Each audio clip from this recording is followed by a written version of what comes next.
What's going on, guys? Welcome back to the channel. I'm the games adjuster Ethan Rodriguez, and today we are talking about the 1 to 5 player game Horrified. So Horrified is a game I just picked up super cheap actually at Walmart. This is one of the games that Walmart and Target both have really been doing a good job of bringing in good kind of designer games that are accessible for a lot of people. And so I got this one, I think, at my local Walmart for like $17, $18 on clearance. Crazy good deal. I couldn't pass it up, so I got it.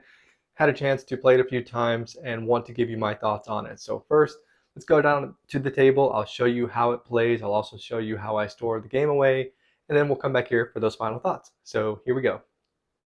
Okay, to begin the game, players are going to place out the game board and fill out the board with a number of items. These items are going to include the items here. You'll put out 12 of these, and these will have a number on the top representing their strength, their name, a color, and then where they start at. So this knife here starts in the docks. You'll also be setting out certain covers of different locations based on the monsters that you select. So here I've got a challenging game of 4 monsters to defeat. In the full game, there are 6 total monsters that you can choose from. The challenging mode, you'll select 4 of them. The standard mode, you'll select 3, and then the novice or beginner mode, you'll select 2. For this game, we're going to go with these 4 up here. So we've got the Mummy, Frankenstein and the Bride, the Wolfman, and the Invisible Man. And so based on those monsters, we've got certain locations set out here, like the precinct for the Invisible Man, and then down here we've got in the museum for the Mummy. So you'll set up the board. On the back of each of these monster cards is a layout of how to set up each one. So if here, if we take the back of Dracula, it'll explain, this is what you do with the creature, this is what you do with Dracula, Frankenstein, and so on. So you'll set that out based on those instructions, and then you'll also be giving players their character. And so in the game, there are 7 total characters you can choose from. These characters have an actions, so the number of actions they can take on their turn, their specific color, their matching standee. So here for orange, we would have this little standee here. Some of them will have special actions, like this one here says place your hero in any non-water space with a monster, and then the starting location in which they would begin.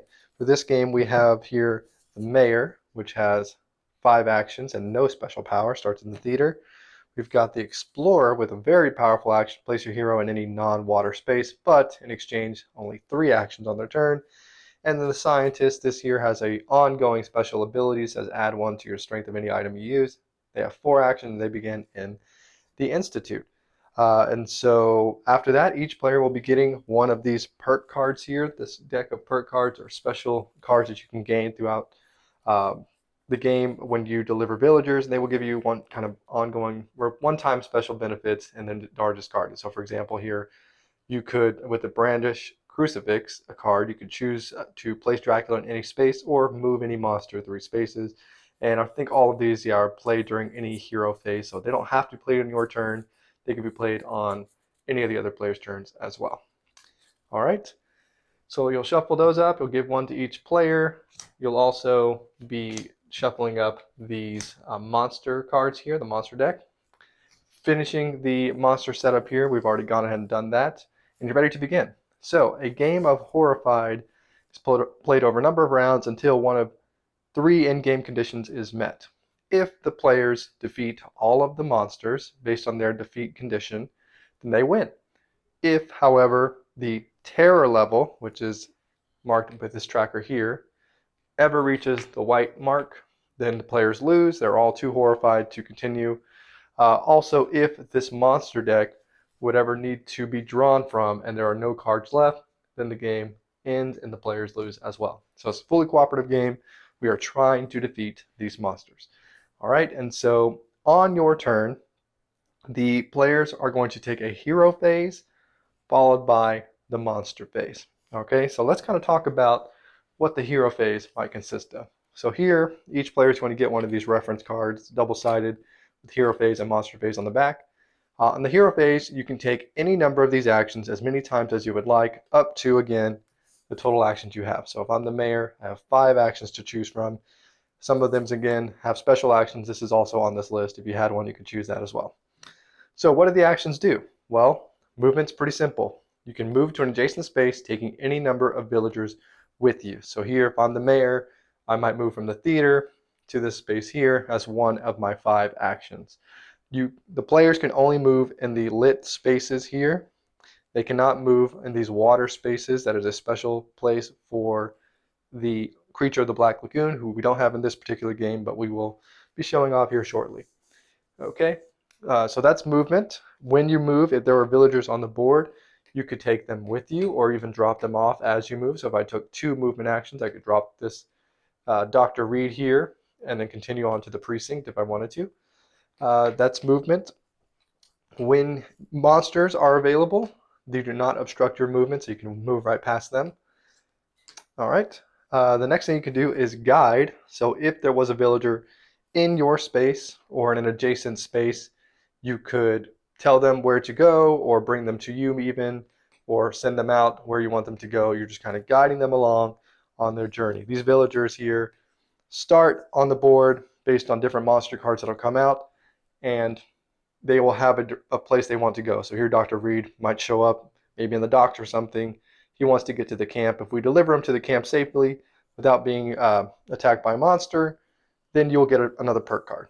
All right, so that's what guiding the villagers does. The next thing you can do is pick up any number of items. So you'll have these items all around the board. There are 3 colors of items. You've got blue, red, and yellow, and they have varying amounts of strength. If you pick up an item, you can take any number there and put these in front of you, and you can have any number of these items available to you. The share action will let you share items between heroes in your space.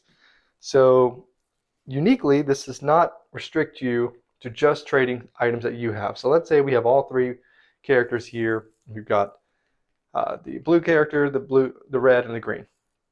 If the red player wanted to share, they could share the items they have in front of them, but they could also initiate a share between green and blue, not including red. So just because you are sharing does not mean you need to participate. However, the players do all need to be at the same location in order for the share to work. All right, you can advance. And so this will take us to the next 2 actions, advance and defeat. Are going to have a lot to do with these monster boards here. So let's kind of zoom in on some of those, and we'll talk about what they do. So if we look up here, we've got the Invisible Man, the Wolf Man, Frankenstein, and the Bride, and we've also got the Mummy over here. So we'll start with the Mummy. To begin the game also, players are going to be arranging these based on their frenzy values. Oh, sorry. So here the red, or the orange flame, it has a number underneath it that represents the frenzy value. We'll organize those from lowest to highest, left to right, and we'll put the frenzy marker here on the lowest one. And so each of these monsters has kind of an explanation of what they do, kind of what they're trying to do. The Mummy has risen, decipher the tablet so you can return him to his tomb. Then they have 2 things that you can do on them. So they have an advance action, which here is break the curse, or a defeat action, which is entomb the Mummy. And each one has slightly different things that they do. Each one of these monsters also has kind of a unique mini game that you're doing to defeat them. As well as when they roll dice, they might have something with this exclamation point dice, which will trigger a certain effect. So for the Mummy here, it says fortify the curse, flip the lowest scarab face down. All right, and so what you'll be doing when you take an advance action is triggering these effects. So if we were to do the advance action with the Mummy, if we were at the museum, we could use a yellow item, such as this here, Wolf's Bane. Sorry, gonna get that to focus. But if we were at the museum, we could use that yellow item to make as many moves as the item's strength and move the scarabs around. So what we're trying to do here is set these up so that they match the appropriate symbol. So if I was to discard that and use 4, I might, do 1 here, move it to the middle, move the 6 over. What else could we do? We could move 3 out of the way and move that there. 4 action. Okay? And you'll just continue doing that. So you're trying to break the curse first by arranging all the scarabs, and then to defeat the Mummy, if you were to take a defeat action, you would use a number of red items with a value of 9 or higher. You'll discard those, like this here, fire poker. Then if you discard 9 or higher, you'll defeat the mummy if you are in the mummy space.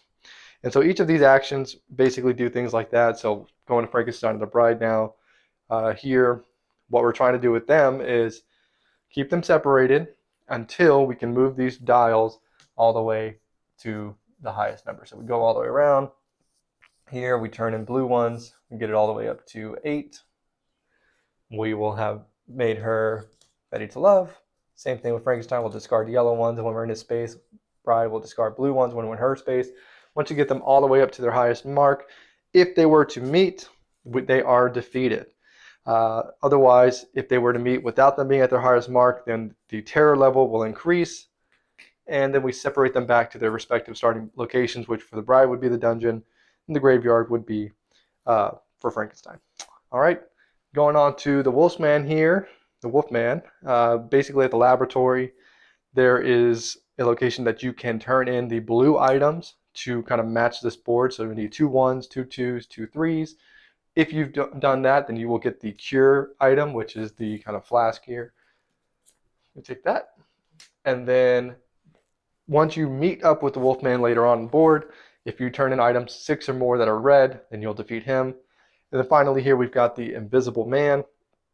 And basically the Invisible Man here at the precinct, we can place those items, colored items, on a spot below, matching the item location. And then once we've done that, then we can go to the Invisible Man space and defeat him. Okay, so we're trying to take these actions to accomplish these different tasks so that we can eventually defeat each monster. However, after you take your turn, the monsters will need to take their turn and conduct the monster phase here. So if we look at the monster phase, first thing we'll do is draw new items from the bag.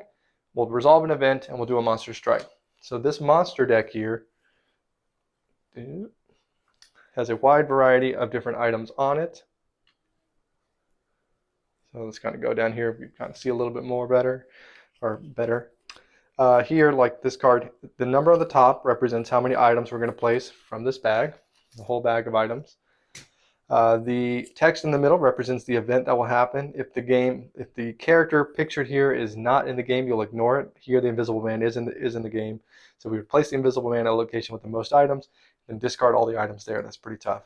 And then at the bottom is symbols for the characters that will need to move that number of spaces and then roll that many dice to see what happens to characters at that location if there is someone valid to attack.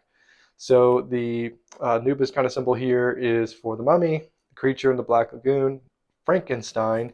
We've got Frankenstein's Bride, the Wolfman, whichever monster is frenzied. Whoever is frenzied may change throughout the game. At the beginning of the game is the player with the lowest frenzy total.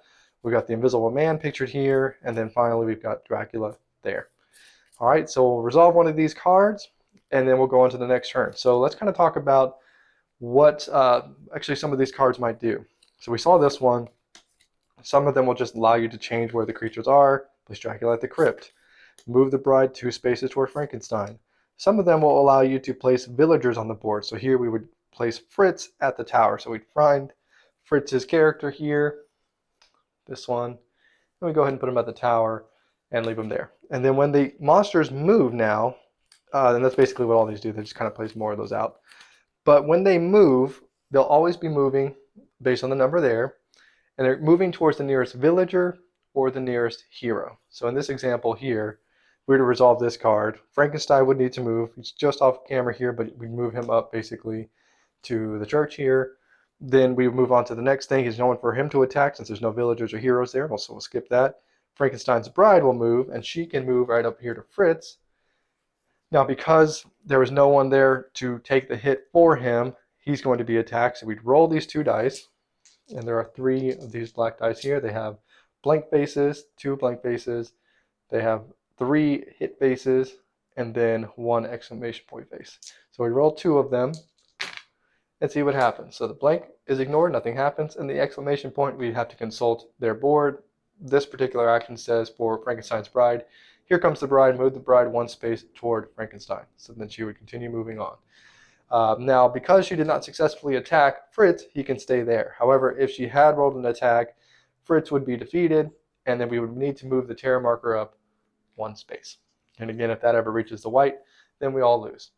Now, if there was an equidistant situation here. So let's say we've got these characters kind of spread out here, and we've even got Fritz still at the tower maybe. Then the players can choose where they would like to go. So here, because they're all equidistant, we can maybe go up here to the barn and tangle with the scientist there. Now, if a player were to be attacked, they can discard these items that they have in front of them to block each attack.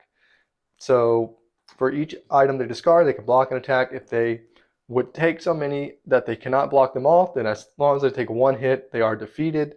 And then the terror marker moves up, and the player moves all the way back to the hospital and begins their next turn there. They can keep all the items they use, so it's not totally devastating, but it does make you closer to losing the game. Also, this is something I had to look up later, but let's say you had rolled, 3 attacks, right? Somehow something devastating happened. And you have 2 items, you could block 2 of them, but you still take the 1. Well, the first hit you take defeats you. So if you did not spend any items in the same example, you've got 3 here, you would just take the 1 hit, ignore the other 2, you go to the hospital, keep all your items if you want to, and then move the terror marker up just 1 time, not 1 for each thing. So keep that in mind. It might be better just to not block them because you're going to be defeated anyways, and you can just continue on your next turn and still keep your items. So there you go.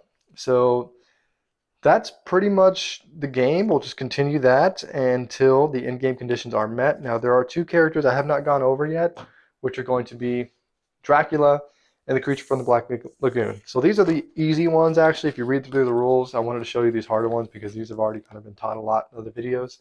But Dracula, basically, you'll set out these crypt tokens at the 4 corners of the board. We've got the cave, the dungeon, the crypt, and the graveyard. Graveyard's not quite in the corner, but it's pretty close. And you're just trying to go to these spaces, smash them by turning in red items. And then once they have been successfully smashed, then you can find Dracula, turn in yellow items, and you can just defeat him. The creature in Black Lagoon kind of got this camp overlay, so you'll throw that on the board. And then what you can do then is you'll have this marker, the boat, on this track, and you're discarding colored items, numbers, does not matter, to move along this track until you find his lair. Once you found his lair, you can discard a combination of each color to defeat him. And then once he's defeated, he's done. If a card would come up for a character that's already been defeated, you can ignore it. Again, you can use these perk cards to maybe move your characters around, or perhaps even skip the next monster phase and draw more items. And your players will either lose together, win together, and that's basically how you play. Okay, real quick, I want to show how I store the game. So the game does come with this bag to hold all of the monster cards. So I kept that bag. I go ahead and throw that in here, right in that spot.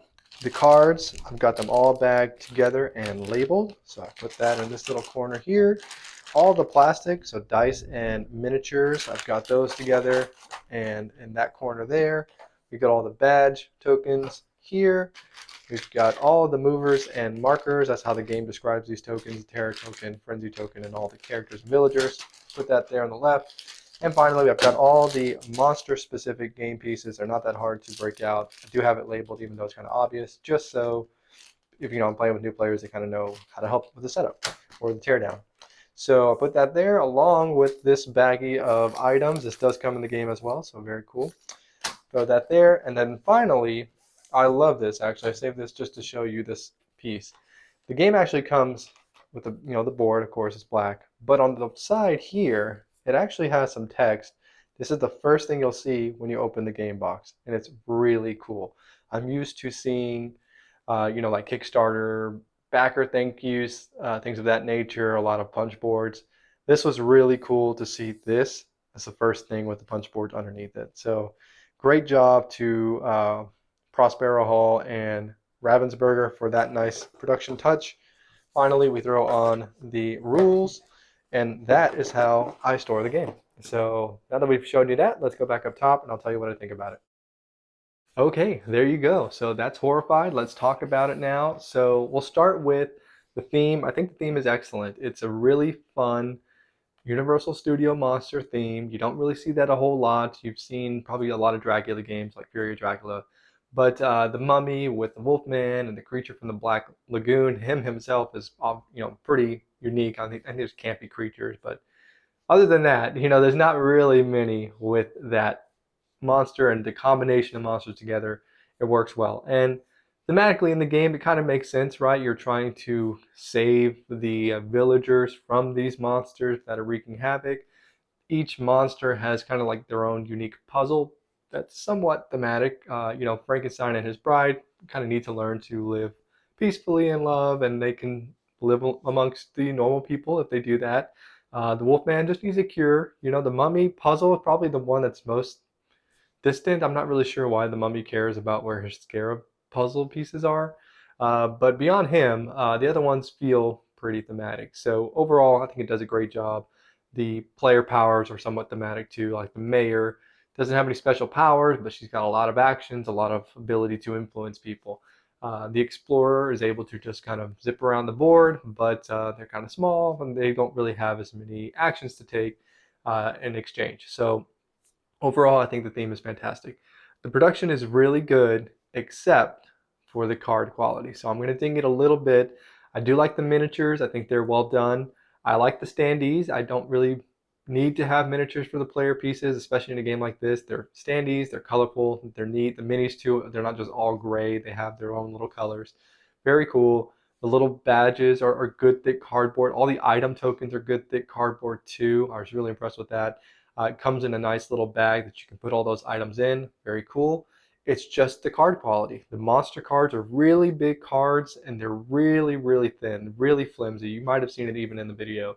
I would have liked for those maybe to have been like a good thick cardboard, like the rest of the game. Same thing with the perk, monster, and reference cards. All of them are graphically well done as far as understanding the game and helping to kind of distinguish themselves, but it's just the quality. The super, super thin cards, really, really flimsy. I mean, it makes it easy to shuffle, but I don't know. I worry about them, fraying soon or not being able to hold up. So that's my biggest complaint, probably on the whole game, honestly, is just the card quality's really not that good. So moving on to rules, I think it's very good. They have rule aids, player aids. I love that. It's not a hard game, but it's just nice to have breakdown of your action menu, so to speak. What can I do on my turn? Okay, these are the things I can do. Not that many. They all kind of make sense. Only sometimes did I have to refer back to the rules, just really when I was taking hits. If the excessive hits would mean more moves on the terror track. I don't think it's explicitly said in the rulebook, but the designers on BGG and there's other people that have responded, and we've answered that question. So beyond that, the game's pretty simple. I mean, the monster abilities too, they're not hard to figure out. Overall, it's just smooth. It's a very smooth cooperative game, and you don't get caught up in the rules and the administration part of this co-op with the monsters because it's so streamlined and easy. So I really appreciate that. I like co-op games, but I don't like games that make me feel like the game is playing me as opposed to me playing the game. And here, the monster turns are very quick and easy, and I don't get that feel. And so moving on to gameplay, just kind of dovetailing off of that, same thing. It's very smooth. It works well. Good collaboration between the players. Hey, Sally's got this cool power. Bob's got that cool power. Maybe, I should move over here and do this, and then you can do that you're going to do with your power, and maybe we can go on Sally's turn to defeat the mummy, something like that. So good cooperative feel. You can get into a quarterbacking situation somewhat, but that's just a player issue, not a game issue, and that's kind of where most of those are. But there are some games, I will admit, that lend themselves to deter that, such as like Spirit Island, where every player is so unique and got so much going on, it's hard to even focus on other players.